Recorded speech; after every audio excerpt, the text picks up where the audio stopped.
문학은 뭐냐면 예술이야, 예술. 그래서 문학엔 내용과 형식이 있다. 내용만 덤벼들면 안 되고, 이게 어디에 담겨져 있는지 그 형식을 봐야 된다. 이게 어떤 형식을 가지고 구성되었냐. 이걸 봐라 해서 내용이 있고 형식이 있다 나눠서 공부하라고 했어. 숙지를 한 다음에 문제를 풀든 뭐 해야지. 그거 없이 거꾸로 했다가는 오로지 시간 낭비. 오늘은 소설의 형식, 이게 구성, 마지막이 뭔지 혹시 들어봤나? 이제 들어도 모르겠지. 주제는 뭐 모든 문학 작품의 당연히 기본적인 요소겠지. 왜냐면 주제를 내기 위해서 예술 작품 쓰는 거니까 이거는 뭐 안 외워도 당연히 하나의 요소를 항상 들어가고 구성의 3요소가 있는데 이거를 알아야 돼. 구성의 3요소는 들어봐서 알 텐데 이거는 뭐 이거를 가장 많이 알아. 인물, 사건, 배경. 구성의 3요소는 인물, 사건, 배경. 이 인물, 사건, 배경이 바로 우리가 많이 배우는 학습 내용이야. 이게 바로 내용을 이루는 요소. 내용을 이 구성대로 쓴다는 얘기야. 나와봤자 소용이 없는 이유를 알겠어. 내 머릿속에, 모든 문학 작품은 내용과 형식이 있다. 그리고 3요소, 5요소, 4요소 이런 식으로 어떤 기본 요소가 있고, 그거에 맞게 내가 카테고라이징을 해서 이렇게 내용을 공부하면 된다. 이렇게 되면, 이렇게 사고의 절차가 있기 때문에 빨리빨리 나올 수 있고, 인풋, 아웃풋이 되게 유연한데, 학교에서 들은 적 있다. 누가 말하는 거 본 적 있다. 이거 진짜 되게, 그치? 들은 적 있는데 뭐 어떡할 거야. 뭔지 몰라, 근데. 들은 적만 있고. 들은 적은 많지, 뭐. 기억을 못하는 이유에 대해서 알겠지. 그러니까 지금 내가 말하는 걸 듣고, 저렇게 해서 내가 아웃풋 할 때 뭘 요소로 이렇게 끌어올리는지 내가 봐야겠다, 이 생각을 해야 돼. 지금 이해가 됩니까? 인물, 사건, 배경. 그래서 인물은 이것도 따로따로 다 배울 건데 일단은 이렇게 하고 문체가 있는데 문체가 바로 서술. 여기에도 3요소가 있어요. 서술, 묘사, 대화.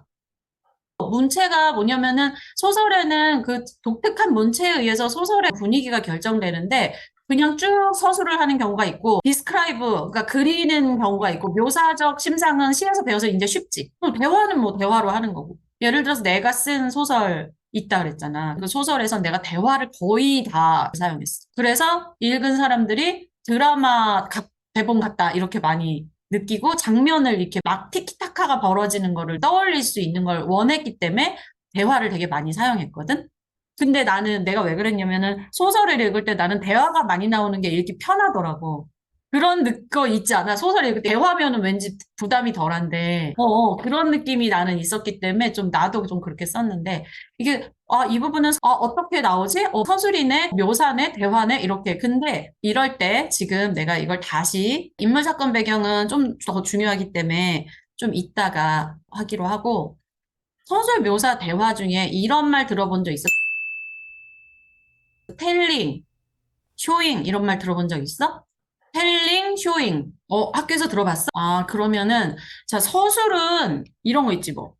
서술은 이런 거 있어. 예를 들어서, 철수는 착하다. 이렇게 하면 서술해버리는 거야. 그리고 묘사는 이런 거. 철수는 170에 55kg이고, 머리색은 어쩌고 저쩌고. 이런 게 묘사. 그리고 대화는 말 그대로 그냥 대화. 그러면 서술은 이 사람의 어떤 성격을 우리가 짐작하게 하는 걸까? 아예 딱 알려주는 걸까? 그렇지. 그래서 이거는 말하기라고 하고, 인물 제시 방법이라는 말이 있어. 이 서술은 인물 제시 방법이 직접 제시와 간접 제시 중에 뭐에 속할까? 그렇지.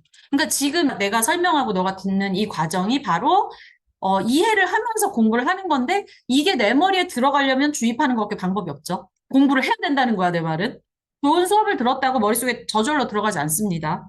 좋은 수업은 좋은 수업일 뿐 선생님 거지 학생 게 아니야. 학생이 자기 걸로 만들려면 공부를 해야 돼. 근데 지금 첫 단계는 이해는 했잖아. 무조건 암기는 아니고. 이해 후 암기인데 우리가 이해를 지금 철저히 하려고 노력 중이야. 공부하는 건 본인의 의지로 머릿속에 넣어야지. 이거를 이런 애들이 있어. 선생님이 50번, 100번 말한 걸 듣고 그게 저절로 머릿속에 안착될 때까지 공부를 절대 안 하는 학생들이 요즘에 정말 많은데 그냥 다 관둬야 돼. 그렇지 않습니까? 무슨 말인지 알겠어? 왜냐면 지금 내 말을 들으면 다 맞는 말 같지만 이걸 쓰고 집에서 혼자 생각할 때는 네. 이 수업이 끝나자마자 한 30분은 들여다봐야 이 맥락이 이해되면서 무슨 말인지 기억이 나지. 이거 한 3분 덮고 하잖아? 그럼 에빙하우스 기억곡선에서 50%, 70%가 깎이고 나서 하루 만에 50% 이상 깎여요. 아, 나 분명히 들었는데 이게 왜 여기 써 있지? 이런다고. 그러면은 복습한 시간이 엄청 들어. 그러니까 복습은 언제? 수업 직후 24시간 전에 해야지 가장 신속하게 끝나. 공부 시간을 줄일 수 있어. 알겠습니까? 묘사와 대화는 결국은 행동이나 서술에서도 행동 나오기는 해요. 근데 서술은 그냥 직접 말하는 걸로 지금 말하고 있고, 묘사에서 행동 말해줄 때 있다. 지금 달려가고 있다. 뭐 어쩌고저쩌고. 또는 외양, 또는 분위기, 이런 거 다 묘사로 하는데, 이걸 가지고 예를 들어서 철수는 어떠어떠하고 머리색은 어쩌고저쩌고 하는 걸 이 사람이 말한 걸까? 아니면은 우리가 추측해야 될까? 이건 그래서 보여주기라고. 그리고 간접 제시. 당연히 대화도 직접 말해주는 걸까? 보고 분위기 파악을 해야 되는 걸까? 맞습니다. 그래서 똑같아요. 보여주기, 간접 제시. 예를 들어서 A하고 B하고 막 얘기해. 보고, 얘네들이 사이가 좋네? 얘네들이 좋아하나? 얘네 지금 싸우네? 그거 알아내야 돼요. 그럼 간접 제시. 그치? 이해가 됩니까? 그런데 말하기는 그냥 딱 말하는 거니까 이거를 텔링이라고 하고, 스펠링 맞았지? 제가 이런데 굉장히 약합니다. 보여주기는 뭘까? showing. 음.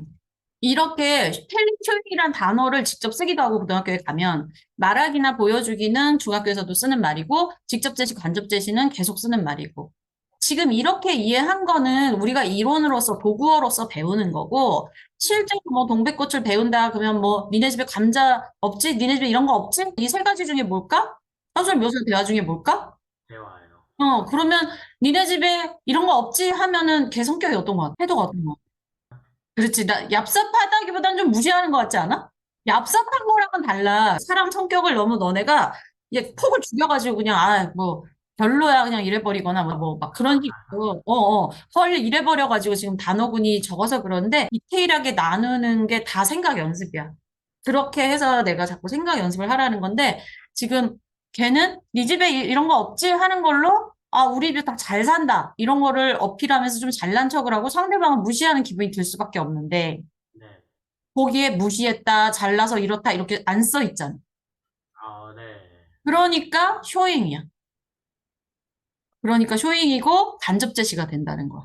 그래서 소설을 공부할 때 이런 거를 딱 공부한 다음에 본문을 보면서 이걸 떠올리면서 막 내가 주석을 다는 연습을 하면 실력이 월등하게 늘고 소설 한두 편만 제대로 분석해도 소설 보는 눈이 딱 생기고 우린 그래도 책 읽고 대화하는 이런 걸 했기 때문에 훨씬 좋지. 연습이 되고. 근데 이런 거 없이 그냥 막연하게 읽어. 그러면 그래도 본인이 이 수업을 계속 들었으니까 훨씬 낫겠지만 막연한 상태라는 건 알아야 될 것 같아. 여기 보면은 가장 중요한 거는 단계적으로 외우는 거야. 소설은 3요소가 있다. 주제, 구성, 문체. 그리고 구성에는 인물, 작성, 배경이 있다. 문체에는 서술, 묘사, 대화가 있다. 써놓은 다음에 나머지를 하나씩 떠올리면은 빨리 암기하고 내가 다시 아웃풋하기에도 좋은데 안 그러고 무조건 복사하듯이 하면 안 된다 그랬어. 그러면 어디서 꺼내야 될지 몰라. 만약에 갑자기 간접 제시가 뭐지 하면은 간접 제시가 뭐지? 들어오는 반대 이렇게 하고 막 당황하는데 그렇게 하면 안 되고 머릿속에 이게 카테고라이징이 이렇게 구조적으로 돼 있어야 빨리 떠올릴 수 있어. 간접 제시 어디서 나왔더라? 대화하거나 행동 묘사인데 그거 주제 구성 문체 중에 문체에서 서술 묘사 대화에서 배웠다 이렇게. 또는 인물 제시 방법에 간접 제시 직접 제시 있다 그랬지? 그 중에 하나네 이렇게. 그러니까 카테고라이징이 잘 돼 있어야지만 아웃풋이 되지 안 그러면 아웃풋이 안 돼. 잠깐만. 모르겠어. 나 방문객이 있으면 안 되는데 왜 방문객이 있지? 신경 쓰지 않고 그냥 하겠습니다. 이렇게 누가 오면 안 되는 시간에 연락 오면 되게 뭔가 무서워. 자, 다시 이어가겠습니다. 여기까지 이해됐지? 근데 어렵지 않잖아. 그치? 이게 안 어려운데 이 안 어려운 걸 굳이 안 하고 막 내용을 파는 거야. 근데 생각해봐. 되게 삭제 같지 않아? 무의미해. 왜냐면 아무것도 아닌 내용을 내가 왜 공부해야 되지? 이렇게 되는 거야. 근데 이렇게 알면 작가가 물론 이 이론을 공부하고 쓰지 않았겠지만 어쨌든 작가들의 머릿속에 이런 것들이 있고 우리가 작품이다, 소설이다라고 말할 때는 이게 들어있는 거라는 거야. 구성을 통해 문체를 통해 인물과 사건과 배열을 나열해서 그걸 주제로 끌어올리는 그게 다 갖추어진 거를 소설이다. 예술이다라고 하지 아무거나 그냥 이 중에 뭔가가 빠져 있다. 그럼 부족하기 때문에 사람들에게 예술로 다가가지 않아요. 이해가 되니?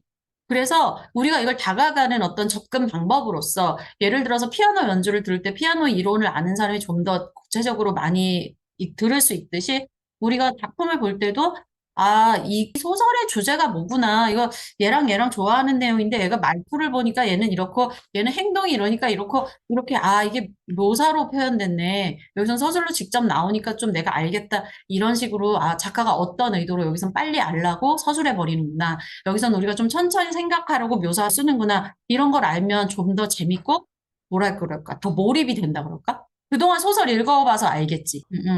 그 시가 그랬던 것처럼 이제 소설도 그런 세상을 이제 만나게 될 거예요. 시도 이론을 아니까 안 어렵잖아. 안 배워도 좀 덤벼들만 하고 그런 거랑 똑같습니다. 그러면은 구성은 인물 사건 배경이 어떻게 되는지 주제 구성 문체에서 구성의 인물 사건 배경은 인물 사건 배경이 가장 아이들이 많이 들어본 거고 인물 사건 배경이 가장 내용이 많다 보니까 어 뭐라 그럴까? 많은 사람들이 그냥 인물 사건 배경만 알고 인사배 이렇게 외워서 그리고 나머지를 모르는데 이 전체 구성을 아는 게 소설을 이해하는 데 훨씬 도움이 많이 된다는 거를 좀 기억을 했으면 좋겠습니다. 그리고 구성이 내용을 이루는 요소라는 거야. 구성이 바로 내용을 이루는 요소다. 그러면은 이거 인물에 바로 아까 말한 인물 제시 방법, 직접 제시, 간접 제시가 있는 거지. 이해되지? 근데 인물에도 종류가 있는데, 뭐, 이거는 뭐, 그냥 내가 설명 안 해줘도 별로 안 어렵기 때문에 다른 문제집이나 참고서 보고 공부하면 되는데, 지금 간단하게 말하면, 뭐, 전형적 인물과, 혹시 들어봤나? 아니요. 전형적 인물과 개성적 인물. 전형적 인물과 개성적 인물은 무슨 뜻이냐면은, 네. 전형적 인물은 그냥 막 선생님의 전형, 이런 느낌. 그럼 우리가 딱 떠올 뭐, 선비 같은 전형, 막 이렇게. 근데 만약에 선비가 막 뛰어댕겨. 그러면 좀 전형적이지 않지. 그러면 개성적 인물로 표현한 거야. 이해가 되지? 예를 들어서 체육 선생님의 전형성을 묘사해. 그럼 막 체육복 입고 딱 그런 느낌. 근데 뭐 체육 선생님인데 개성적으로 표현하고 싶으면은 막 수트를 입고 와. 이렇게 인물을 제시할 때 그렇게 좀 다르게 그러면 이거를 간접적으로 보여주거나 직접적으로 보여주거나 쇼잉이나 텔링을 어떻게 할지가 문체로 결정되면서 이 문체 중에 뭔가를 요소를 가지고 인물을 제시한다 이 얘기야. 지금 이해되지? 그러니까 소설을 이루는 것에 늘 밑바닥에는 문체가 있어. 문체를 통해서 구성을 이루고 구성이 주제를 드러내는 거. 이해가 됩니까? 그리고 전형적, 개성적 말고 이건 들어봤어요. 평면적 인물과 입체적 인물. 이게 이제 가장 대표적인 인물 이용해 나누는 건데 평면적 인물은 그냥 안 변해. 처음부터 끝까지 착해. 입체적 인물은 착하게 시작했다가 나중에 빌런화 되거나 아, 빌런이었다가 좀 뭔가 개과천선해서 막 희생을 하고 뭐 숭고하게 죽는다든지 이렇게 인물이 변해. 그럼 입체적 인물. 안 어렵지? 중요한 건 이 이론을 가지고 내가 인물을 파악할 수 있느냐야. 이거 외우면 뭐 세상 끝나는 줄 아는, 이거 외우면 뭐 해결된 줄 아는 사람, 어리석은 인물들이 많은데, 네. 되는 거 없어요. 이건 도구어일 뿐이고, 이걸 암기한다고 해결되는 거 아무것도 없습니다. 이걸 가지고 내용을 분석할 줄 알아야 되는 무기를 우리가 이제 이 도구를 가지고 있는. 무슨 말인지 알겠지? 사건은 당연히 사건은 소설에서 가장 중요한 갈등을 보여줌. 갈등이 없으면 사건이 일어나지 않아. 갈등이 얼마나 흥미롭냐에 따라서 이 소설은 재미가 있거나 없거나. 그러니까 동백꽃 같은 거에서는 사건이 남녀 간의 어떤 뭐 사춘기의 뭔가 로맨스 같은 그런 느낌. 그래서 갈등을 일으켜 닭싸움을 했다가 고추장을 먹였다가 감정 주네 마네 했다가 막 그런 게 갈등의 요소야. 그러니까 이 사건을 자꾸 벌여야 인물의 개성인지 입체인지 평면인지 전형인지도 나오고 그리고 이 사건이 좀 더 뭐랄까 사람들에게 와닿게 나오기 위해서는 배경 설정이 되게 중요하고 그 사건을 보여주기 위해서 서술을 썼다, 묘사를 썼다, 대화를 썼다 한다는 거죠. 이 어떻게 서로 융화되고 반응하면서 소설이라는 걸 만들어내는지 좀 이해가 가지. 그러면 이 갈등이, 봐봐. 이 갈등이 정말 이해가 되게 하기 위해서 중요한 것이 배경 설정이야. 배경 설정에서 망하면 사람들이 읽으면서 욕을 해. 말도 안 되는 소리 하네, 이렇게. 배경은 사건의 필연성을 제시해줘. 필연성을 만들면 배경 설정이 잘 돼 있어야 되고, 갈등은 또 어떤 게 있냐면 지금 내가 완전히 다 말하진 않았고 이거는 그냥 이 정도 알면 되면 이렇게 말하는 건데 갈등은 당연히 인물의 성격에 영향을 끼치고 이것도 역시 인물 성격의 필연성을 만들어주지. 이 모든 필연성에 되게 많은 건 배경이야. 배경은 사건을 만들어주니까. 사건 때문에 어떤 인물이 평면적이었다가 입체적이 되기도 하고 전형적인 인물인 줄 알았는데 개성적 인물로 돌변하기도 하고 하는 거야. 그리고 있잖아 막 되게 순수한 인물이었는데 어떤 사건이 벌어져서 막 복수의 화신이 된다든지. 그러니까 인물을 형성할 때 갑자기 어느 날 아침 일어났는데 이 사람은 빌런이 되었다. 이러면 누가 읽냐고. 그치? 그러니까 그러면 뭐 뭔 소리야? 막 이러고 욕을 막 하고 사람들이 막 댓글을 달고 막 이러잖아. 근데 그게 아니라 어떤 이해가 되는 사건을 만들어줘. 그러면 이해가 되네. 이래. 근데 만약에 말도 안 되는 무슨 저기 오지에 있는 무인도 같은 데서 사람들이 천국처럼 살고 있는 섬인데 거기에 갑자기 테러가 발생했다. 이해가 돼, 안 돼? 아니겠어. 그런데 무슨 테러가 발생해? 테러가 발생하려면 뭐 여기 서울이나 뭐 이렇게 뭔가 말이 돼야 되잖아요. 그럴 때 배경이 필요한 거야. 그래서 사건의 필요성을 설정하는 데 있어서는 너무나 배경이 중요하기 때문에 이 배경을 만드는 게 바로 또 작가의 역량이고 그래서 세계관을 만들어서 완전 새로 씌워주기도 하지. 그래서 유명한 시리즈들에는 세계관이 따로 존재하잖아. 그게 배경 설정이야. 배경 설정 잘못하면 욕먹어. 그래서 이 모든 과정을 우리가 요즘에는 빌드업이라고 부릅니다. 빌드업이 잘 됐다, 못 됐다 들어봤지? 그게 이 얘기예요. 그래서 배경에는 아주 대표적으로 당연히 시간적 배경과 공간적 배경이 있지. 여기에 뭐 시대적 배경 어쩌고저쩌고 다 있는데 같은 말이에요. 이해되지? 여기까지 내용을 보면 문학은 내용과 형식이 있고 내용과 형식을 나눠서 공부할 줄 알아야 된다. 그럼 형식은 어떻게 구성이 되냐 하는데 소설이 오늘 배워야 되는 내용이었고 소설은 3요소가 있다. 주제, 구성, 문체가 있다. 근데 주제를 이루기 위해서는 구성을 인물, 사건, 배경으로 이렇게 구성을 짜는데 그게 내용을 이루는 요소다. 근데 인물, 사건, 배경을 어떻게 드러내냐? 문체로 드러낸다. 문체는 뭐가 있냐? 서술, 묘사, 대화가 있다. 그래서 서술을 할 거냐, 묘사를 할 거냐, 대화를 할 거냐를 결정해서 인물을 보여주기도 하고 사건을 드러내기도 하고 배경을 설정해 주기도 한다. 그리고 배경의 설정이 사건의 필연성을 부여하고 사건이 인물의 성격을 입체적으로 만드는데 영향을 끼친다. 그래서 문체를 통해서 구성이 드러나고 이 모든 것이 주제를 드러내는데 서응을 한다. 이런 내용이야. 그래서 이 내용을 잘 외워서 내가 정말 최소한 소설을 공부할 때 이만큼은 알아야 된다. 라고 생각하고 이걸 머릿속에 넣어야 돼. 이거를 가지고 있으면 소설을 내가 분석할 수 있고 해석할 수 있고 이걸 통해서 이 소설이 무엇을 말하는지를 간파할 수 있는데 이게 없이 그냥 내용을 읽고 이 중에 뭐 고추장은 뭘 의미하고 닭싸움은 뭘 의미한다. 뭐 김유정 어떤 사람이다. 뭐 이 사람의 성격 뭐다. 달달달 외운다. 아무 의미 없다. 그거 할 시간에 차라리 포기하고 그냥 잠을 자는 게 건강에 좋고 그냥 줄넘기나 몇 번 하는 게 낫다고 생각해요, 나는. 왜? 어차피 머릿속에 안 들어가고 머리가 좋아지는 것도 아니고 예술 작품을 보는 눈이 생기는 것도 아니고 학습 도구가 생기는 것도 아니고 성적이 나온다 한들 입시에 도움도 안 되고 입시에 뭐 성공을 한들 무슨 의미가 있겠습니까? 정말로 내가 문제 해결력을 키우고 맥락을 바라보고 문제를 분석하고 해결할 수 있는 어떤 능력을 키우고 싶다? 그러면 이론을 알아야 돼. 이론을 알아야 세상을 볼 수 있고 텍스트를 볼 수 있고 할 수 있는 거야. 그런 걸 배우기 위한 도구가 소설 공부고 문학 공부지 문학을 위해 외워가지고 점수를 내면 좋은 대학에 가고 좋은 대학에 가면 내가 이렇게 스펙이 좋아지고 그러면 좋은 직장에 가기 때문에 그렇게 될 거라고 아무도 보장하지 못해.